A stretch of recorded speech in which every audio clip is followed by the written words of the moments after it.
Welcome to my चैनल। My name is Sonam and आज मैं आप लोगों से बहुत इम्पोर्टेंट टॉपिक पे डिस्कशन करने वाली हूँ।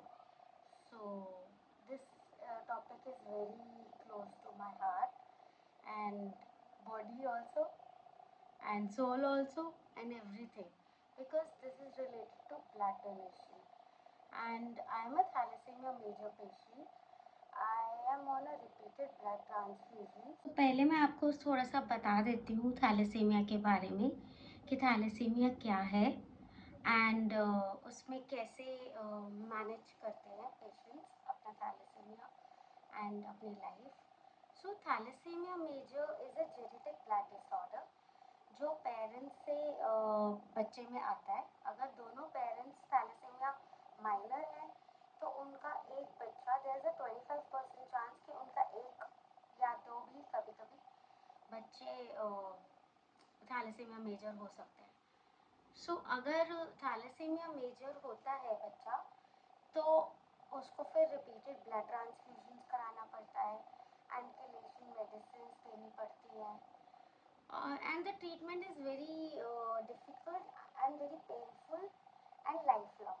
मतलब ऐसा नहीं है कि अगर एक बार ब्लड चढ़ाया तो मतलब then it is okay and ठीक हो जाएगा बेबी, तो वो हमेशा उसको पूरी लाइफ ब्लड ट्रांसफ्यूजन पे रहना पड़ता है। एंड उसके साथ साथ और कॉम्प्लिकेशंस बढ़ती रहती है जैसे जैसे एज बढ़ती है, बिकॉज आप खुद सोचो, आप पूरी लाइफ बाहर से आउटसोर्स ब्लड से, आप लोग ये सोच रहे होगे ये खुद तो थैलेसीमिया मेजर पेशेंट है और ब्लड डोनेशन के बारे में हमें ज्ञान दे रही है, क्योंकि थंबनेल देख के आप समझ ही चुके होंगे कि मैं ब्लड डोनेशन की बात करने वाली हूँ।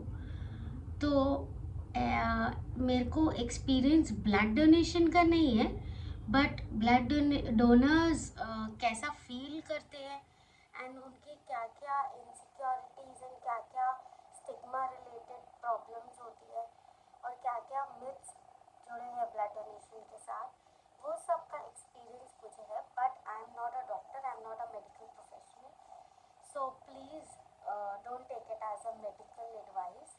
मैं एक जनरल पेशेंट पर्सपेक्टिव से आप सबसे बात कर रही हूँ एंड क्योंकि मेरे को बहुत सारे ब्लड डोनर्स मिलते हैं एंड डोनेट भी करते हैं एंड मैं उनकी काउंसलिंग भी करती हूँ बाय मतलब pre counselling before donation and post also after blood donation. So उनको ये डर रहता है कि उनका वेट और ये सारी चीज़ें, वेट मैनेजमेंट वगैरह तो नहीं इफेक्ट होगा, उनकी हेल्थ पे कोई प्रॉब्लम तो नहीं आएगी। So this is absolutely no, ऐसा कुछ भी नहीं होता, बिकॉज ब्लड डोनेशन करने से अगर आप रेगुलर ब्लड डोनेट करते हो like once in a 6 months also, twice in a year and अगर आप करते हो तो आपकी कार्डियोवास्कुलर हेल्थ बहुत अच्छी रहती है।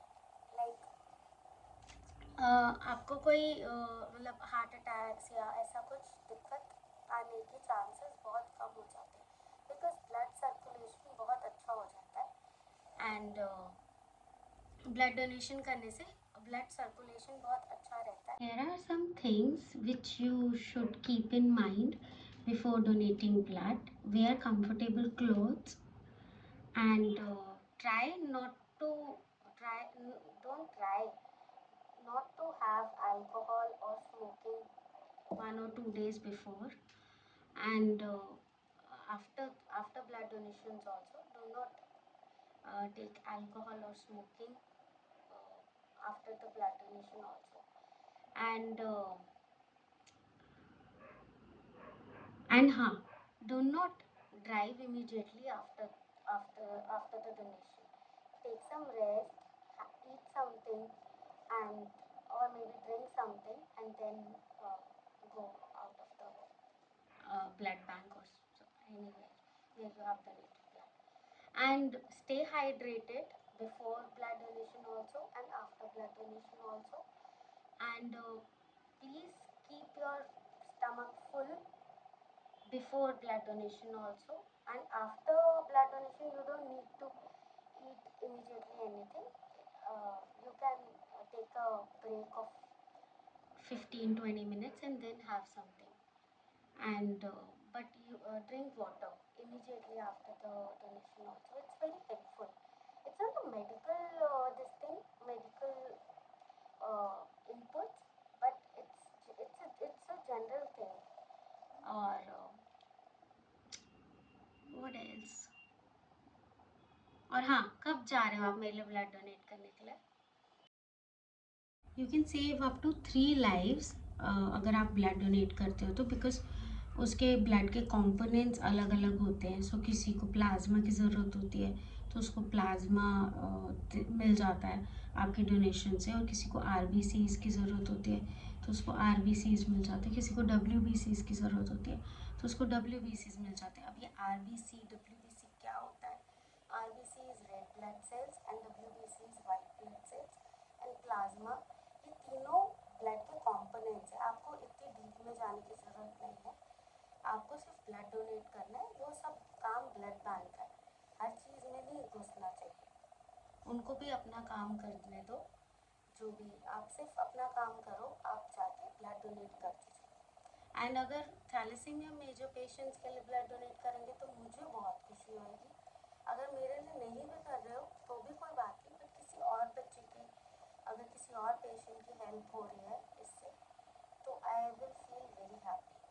एंड कमेंट्स करके बताइए मुझे कि कितने लोग ब्लड डोनर्स हैं और कितने लोग चाहते हैं कि वो ब्लड डोनेट करें, but they are scared due to some insecurities और सम मिथ्स जो वो सुनते हैं ब्लड डोनेशन के लिए, या वैसे ही वो नहीं नीडल प्रिक से डरते हैं एंड वैसे ही पेनफुल होता है तो इसीलिए वो नहीं कराना चाहते. Please comment and let me know कि क्या.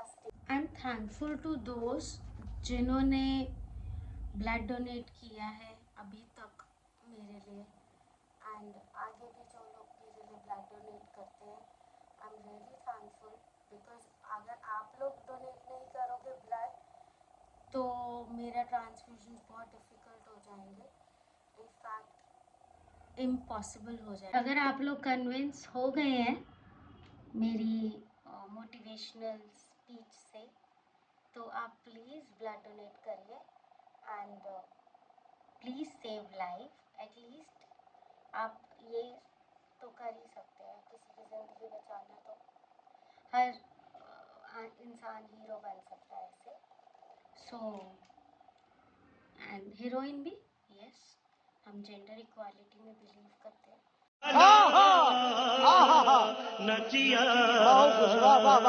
Keep your self healthy, happy.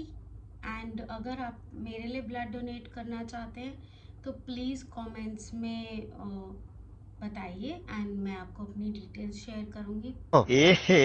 रहा नहीं जाता, तड़प ही ऐसी है ना. नहीं, Subscribe for more such videos and fun content, and please please please donate blood and save lives. Thank you. Rab Rakha. Take care.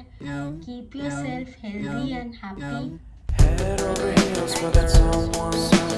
Head for the hills for nothing. Running, scared, screaming at the top of my lungs in my many minds.